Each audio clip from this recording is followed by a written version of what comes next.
Graça e paz a todos, boa tarde. Aproveitando aqui essa quarentena, onde nós não podemos sair, mas podemos continuar estudando a palavra de Deus. Vamos aproveitar que é gratuito e vamos estudar mais. É a chance que nós temos de conhecer mais e mais o nosso Deus, tá bom? Bom, eu tinha falado ontem sobre a Epístola aos Romanos, tá? Estudamos um pouco essa exposição, mas hoje eu vou estar falando de um outro livro, bem mais antigo, a qual é o primeiro livro escrito que nos é mostrado na Bíblia. Não é o primeiro livro a ser escrito, mas é o primeiro livro que nos é mostrado nas Escrituras, que é o livro de Gênesis, que significa princípio, Bereshit em hebraico.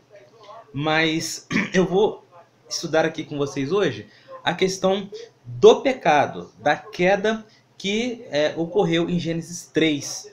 Né? Isso é tão importante que também nos é anunciado sobre esse evento lá em Romanos, quando fala que devido a um pecado, devido à queda, todos passaram a ser destituídos da glória de Deus. Então teve que vir o Pai encarnado, através de seu Filho amado Jesus, e expiar, fazer expiação pelos nossos pecados e tirar de nós essa culpa, esse poder do pecado. Mas vou estar tratando com vocês sobre Gênesis 3.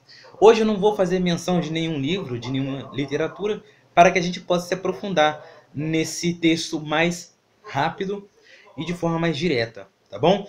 Então eu vou estar trazendo para vocês aqui alguns pontos que iremos trabalhar nesse texto, que vai do verso 1 até o verso 7 do capítulo 3 de Gênesis. Não vai ser um texto muito amplo, ele é um texto pequeno, então não vai ser cansativo para alguns que não gostam de textos muito expansivos. Então vamos ler aqui. Ora, a serpente era a mais astuta de todos os animais da terra que o Senhor Deus tinha feito. E esta disse à mulher: é assim que Deus disse? Não comereis de toda a árvore do jardim? E disse a mulher à serpente: de toda a árvore do jardim podemos comer, mas do fruto da árvore que está no meio do jardim, disse Deus: não comereis dele, nele nem toqueis, para que não morrais.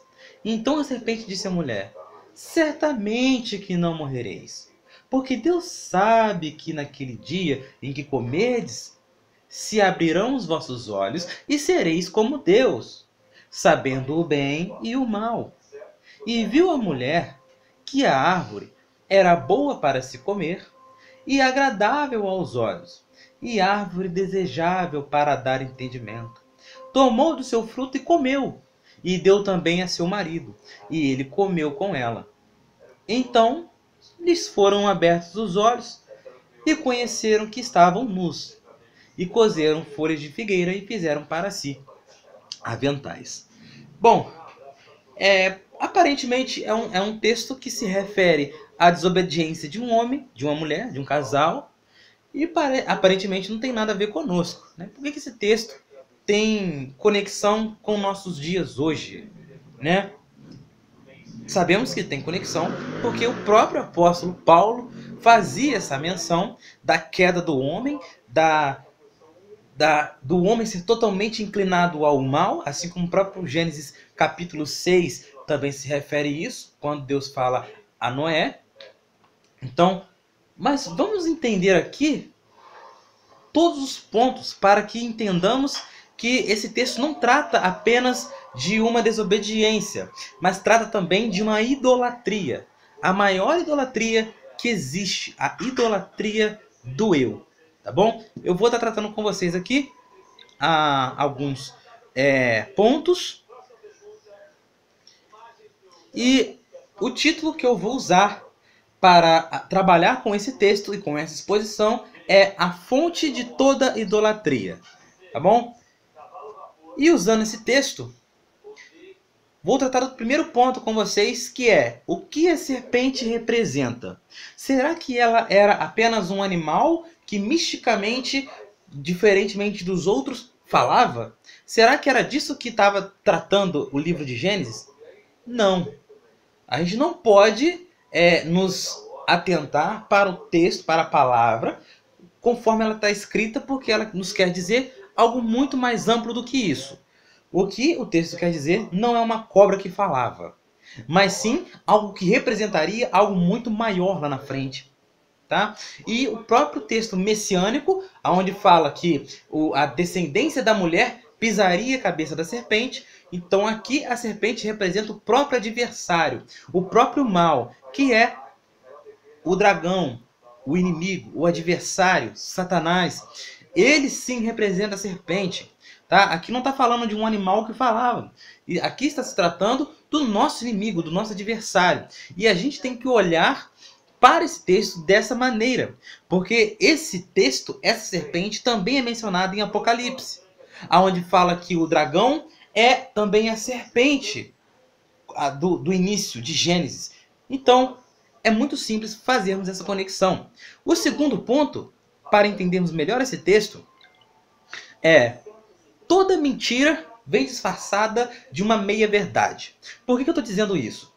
Quando nós vemos aqui no verso 4, a serpente diz à mulher assim: certamente não morrereis, porque Deus sabe que no dia em que dele comerdes, se abrirão os vossos olhos e sereis como Deus, sabendo o bem e o mal. Aqui, a serpente está trazendo não uma mentira descarada, porque quando nós vemos uma mentira descarada, nós não caímos nela.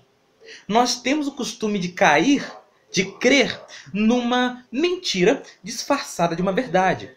Por exemplo, os falsos profetas, que hoje vêm nos trazer algo totalmente contrário das Escrituras, ela não vem totalmente descarada de coisa contrária das Escrituras. Pelo contrário, ela vem disfarçada de amor, disfarçada de uma bondade de Deus, onde não há justiça, que há somente misericórdia. E sim, Deus é misericórdia, mas Ele não é só misericórdia. Por isso que toda mentira que quer enganar o povo de Deus, ela vem disfarçada de uma meia-verdade. E é isso que o anticristo, que o inimigo, que o adversário, ele sempre se utilizou.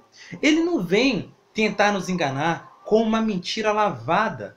De maneira nenhuma. Ele vem com uma mentira, às vezes disfarçada de uma grande interpretação teológica, de um grande argumento. Aqui, ele está usando um grande argumento. Porque é uma meia-verdade. Se a gente lê o texto, eles passaram a conhecer o bem e o mal. Eles só não se tornaram como Deus. Isso aí é fato, não se tornaram. Mas eles passaram a conhecer o bem e o mal. Logo, entendemos que o inimigo ele vem nos ludibriar com uma meia-verdade. E é esse o perigo de toda a questão. O inimigo sabe que o homem, que a natureza humana, ela almeja por poder. A idolatria inicial não estava em imagens, não estava em esculturas de gesso, mas estava em poder. Aqui, a mulher não comeu o fruto porque estava com fome. Pelo contrário, ela via todos os dias o fruto no meio do jardim. Deus não a ocultava da mulher nem do homem. Então ela via sempre, mas passou a desejar quando o inimigo falou que isso lhe daria poder. Poder de ser como Deus, poder de conhecer todas as coisas. Então, aqui a idolatria é muito maior. Essa é a fonte de toda idolatria. A idolatria do próprio eu.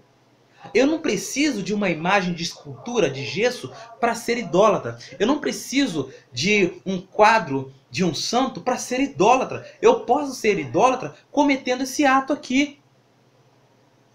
Desobedecendo a Deus para buscar um poder, um certo tipo de glória pessoal. Isso é a fonte de toda idolatria. Eva, ela idolatrou o próprio ventre e não a Deus. A fonte da vontade, do desejo dela, passou a não ser mais Deus, mas sim a agradar o próprio ventre, a agradar a própria vontade. Então é essa questão que devemos entender quando o texto nos revela o que Eva fez. Ela idolatrou o próprio desejo. Por isso, nós temos que entender a questão, a etimologia da palavra idolatria. Qualquer coisa que nós colocamos à frente de Deus, seja ela qual for, é uma idolatria. Então aqui, esse texto nos mostra não somente uma desobediência, mas nos mostra a fonte de toda idolatria. Quando a gente passa a usar também eu vou falar para vocês aqui do terceiro ponto, que é realmente o inimigo saber o ponto fraco da natureza humana, até porque esse também foi a questão do inimigo. Ele caiu justamente por isso, que queria ser como Deus, e queria que essa queda atingisse também a raça humana. E foi isso que ele fez. Ele atingiu a humanidade com o mesmo critério que fez ele cair. Ele quis ser como Deus. E Eva, de semelhante modo, queria ser como Deus. Ela quis esse poder para ela. Então, essa questão está muito clara no texto. E o ponto 4 eu uso esse título para que vocês entendam melhor. Eu, a maior divindade do coração do homem. Muitas vezes a gente quer colocar Deus com critérios humanos. Nós queremos explicar Deus com critérios humanos. Quando nós olhamos para a soberania de Deus, a gente quer que essa soberania se encaixe à nossa democracia. Ou seja, nós não podemos ser frustrados, ser contrariados pela soberania de Deus. A minha vontade é maior do que a vontade de Deus. E não é bem assim. Nós entendemos que nós temos uma dificuldade em entender que Deus é Deus por si mesmo. Ele não depende da nossa vontade. Ele não depende do nosso livre-arbítrio. Tudo é feito devido à sua soberania, à sua autoridade. E não precisamos explicar essa questão. Porque Deus, ele não precisa dar explicações. Por isso, nós entendemos que quando desejamos algo antes de desejar conhecer a Deus, nós entendemos que não buscamos glorificar a Deus, mas buscamos glorificar a nós mesmos, porque o eu é uma divindade maior do que Deus. Para o homem, o que importa é a satisfação do eu e não a satisfação de Deus. Quando nós, na nossa oração, buscamos encher mais o nosso bolso do que a nossa intimidade com Deus, nós estamos glorificando o eu. Nós estamos buscando o eu e não buscando a glória de Deus. Isso não é algo novo. Essa questão de gostarmos mais de satisfazer o nosso ventre do que a vontade de Deus é algo que vem lá de Gênesis. Não é nada novo. É algo que realmente é antigo.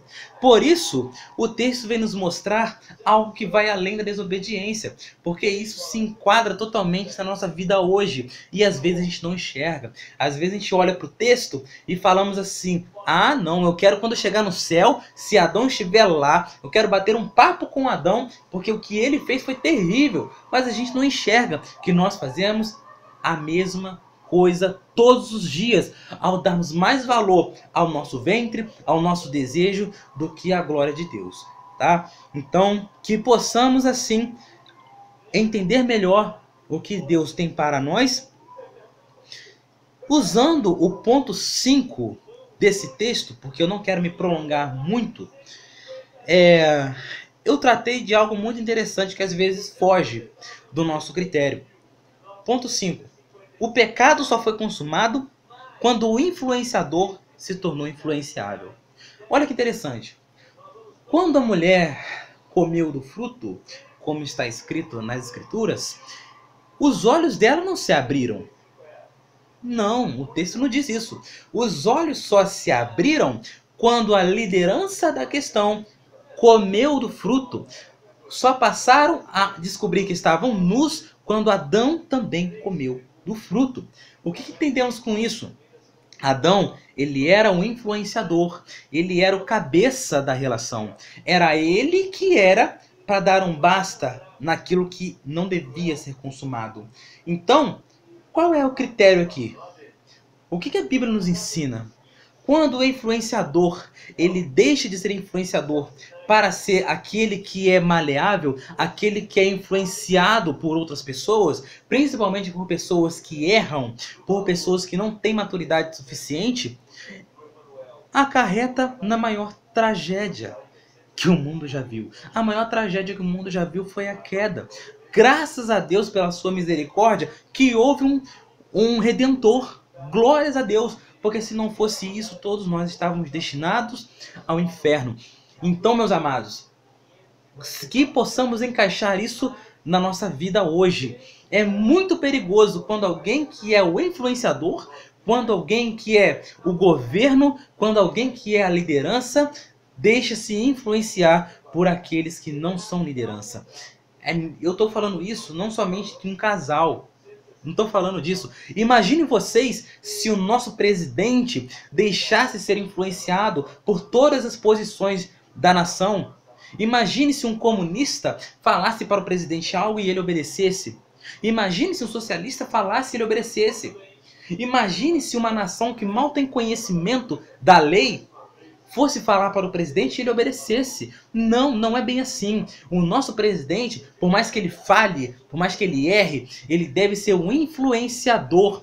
Esse é o maior critério de um governo. E quando um governo deixa de ser influenciador para ser totalmente influenciado pela nação, aí nós tendemos a cair. Porque a nação não é correta. A nação não é exemplo de retidão. Por isso que venhamos a nos entender. Gente, um pai não pode ser influenciado pelo filho. O pai, ele é um influenciador do filho. Não